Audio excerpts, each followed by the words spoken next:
Hola amigos, Sean, brand ambassador with Spanish 55 here. En este video, I'm going to be teaching you about adjectives in Spanish, adjetivos en español. I'm going to add a little bit of spice, a little bit of flavor, a little bit of color to your vocabulary, because what is a noun without a good adjective? Now I'm going to be going over some of the most important adjectives that you can use universally in any Spanish-speaking country, regardless of the dialect.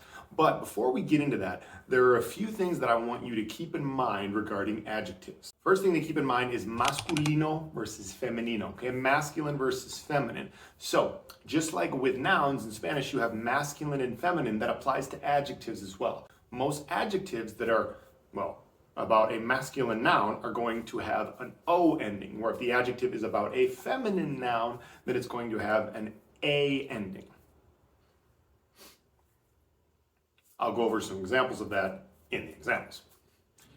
The other thing to keep in mind is singular versus plural, okay? So, for example, in English, the adjective remains the same in the plural form of a word, but in Spanish, we typically add an S to it. So, for example, like in English, if I were to say a tall man, okay, it's a tall man, and then if I do plural, it's tall men. Now, the adjective is still the same, okay?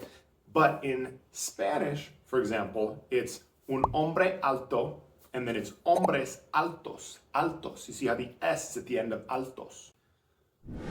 You'll also notice that there are some irregular adjectives that don't really have all the rules apply. They might not have the masculine, feminine rule apply, for example, like feliz, buen, gran. It kind of depends. And we're not going to get too much into that in this episode, but just beware that these little irregularities exist. There's also the issue that sometimes you can use an adjective before the noun, sometimes you use it after the noun. We're not going to even get too much into that. It depends on the context. With some words, it sounds better than others. Don't worry about that. No te preocupes por eso. Don't worry about that. Just focus on these most important adjectives that I'm going to teach you now. So now I'm going to give you some examples. All right, so let's start off with the easy ones. How about big, big, and small, okay? Grande and pequeño. Grande and pequeño. Now, notice, for example, if I want to say a masculine noun like país, which is country, I would say un país grande. Or if it's small, I say un país pequeño. All right? Now, what if I say a word that's feminine, like girl, for example? Niña, niña. Una niña grande, una niña pequeña, pequeña. Now, notice here that grande is the same in masculine and feminine. You'll also kind of sometimes see the example of the word gran being used if you say it before the noun, but this kind of, it depends on the context. This is a tricky one, so don't worry too much about that.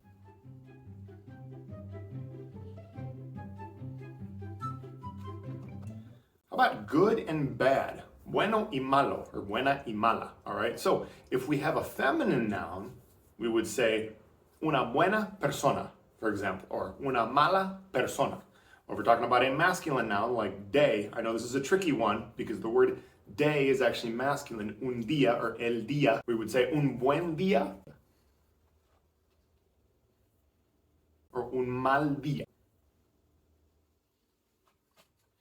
This is another one of the irregularities here as well. It's not un bueno día, it's un buen día. And I know this sounds tricky, but just try to get used to it because the irregularities can be tough.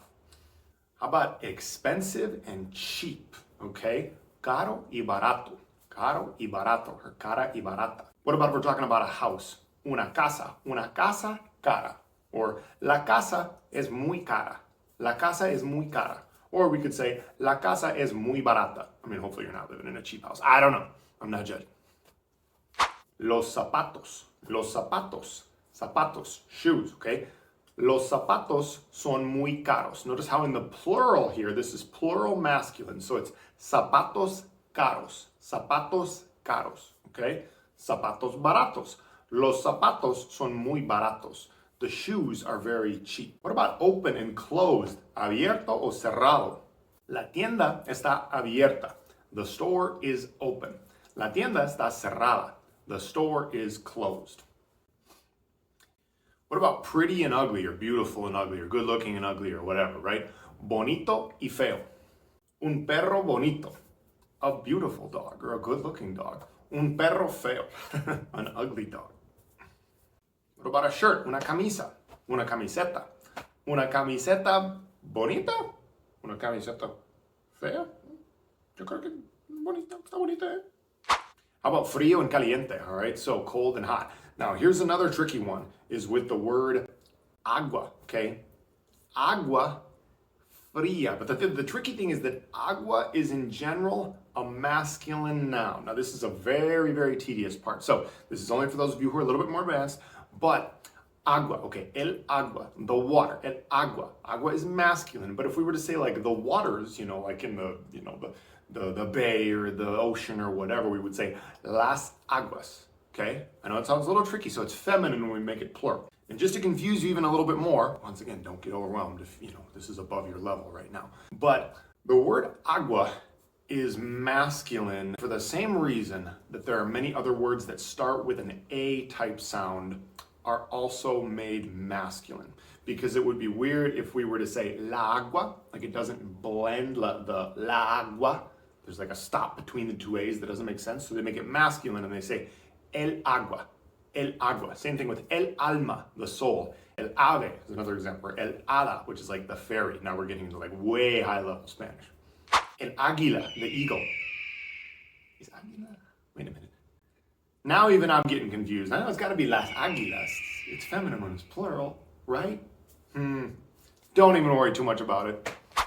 Débil and fuerte. Okay, weak and strong. Now these are two irregular ones here. Okay, notice that neither of these, it's not going to matter if it's masculine or feminine. Okay, hombre débil, mujer débil. All right, it's the same for a man and a woman. A weak man is un hombre débil, and a weak woman is una mujer débil. I hope that, nobody watching this is a weak man or woman, whether it's physically, emotionally, whatever. But you get my point. In terms of the context of the Spanish language, it's the same thing, okay? It's débil. Same thing with fuerte, strong. All right? Un hombre fuerte, una mujer fuerte. And then if it was plural, it would be hombres débiles, mujeres débiles, hombres fuertes, mujeres fuertes. And the last one, or the last pair of opposites that I've got on the list is limpio and sucio. Clean and dirty, all right? Mi casa o mi apartamento está sucio? No, está limpio, it's clean, okay? Limpio, una casa limpia, a clean house. La calle está sucia, the street is dirty. La ciudad está sucia, the city is dirty. La ciudad está limpia, the city is clean. Okay, so that's all for this video about adjectives. Now, if any of you got confused with all of those irregularities, don't worry about it too much, okay? The most important thing for you is just to sort of remember to memorize these basic adjectives. That way you've got them in your back pocket when you need them. That way you can spice up your language a little bit, add some flavor and color. Don't let the irregularities overwhelm you, okay? Esto es todo por el video de hoy. Espero que te haya gustado. That is all for today's video. I hope that you liked it. Don't forget to drop a like, or that's not really like, okay. Don't forget to drop a like or a comment down below, and also click the link below to do your Spanish 55 consultation call with one of our Spanish tutors. All right? Hasta pronto, chicos.